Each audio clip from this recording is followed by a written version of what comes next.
Some men reckon that women are always rushing off to the loo. The blokes tend to think it's all about exchanging gossip out of male earshot. And while there might be some truth in that, plenty of women do have to wee often, and when the need's sudden and urgent, it's a real problem. It's known as urge incontinence, and a related condition is stress incontinence, when stress or pressure on your bladder gets too much because of things like coughing or jumping. Very often, there's elements of both stress and urge problems, and while these can also occur in men, it's much less common and usually for different reasons. For women, there is an array of non-surgical treatments: hormone-based patches and creams, collagen injections to narrow the bladder's opening, and a wide range of devices worn internally, some even involving electrical stimulation. But with the exception of a few drugs for urge incontinence, there's little consistent evidence these treatments actually work.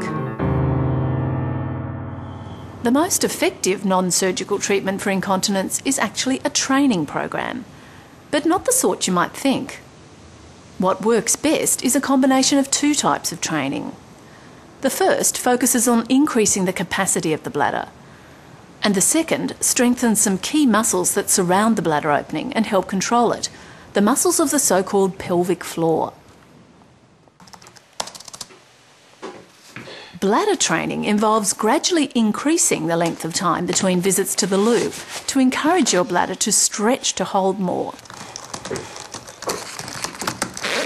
Try to hang on until you really have to go.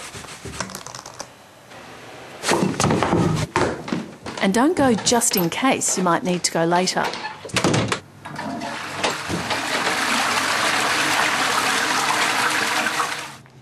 Pelvic floor training, on the other hand, is all about strengthening the sling of muscles at the base of your pelvis, surrounding the anus and vagina.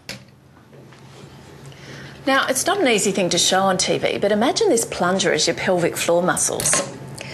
You'll need to tighten and lift them in a series of small movements.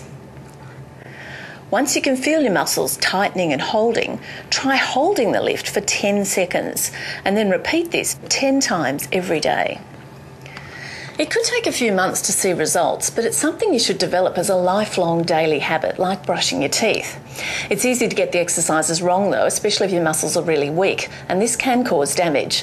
So do see a health professional for some individual guidance if you're at all unsure. Another thing that helps is to keep up your fluids. While it might be tempting to drink less, this can actually make things worse, because urine that's too concentrated can overstimulate the bladder. And lose any excess weight, because this will reduce pressure on the bladder and pelvis. By the way, if you think pelvic floor exercises sound like a chore, here's an incentive. Your pelvic floor is actually a key player in orgasm as well as bladder control. So keeping it in top form should improve your sex life as well as your waterworks. Now there's something to gloat about while you're gossiping with your girlfriends in the loo.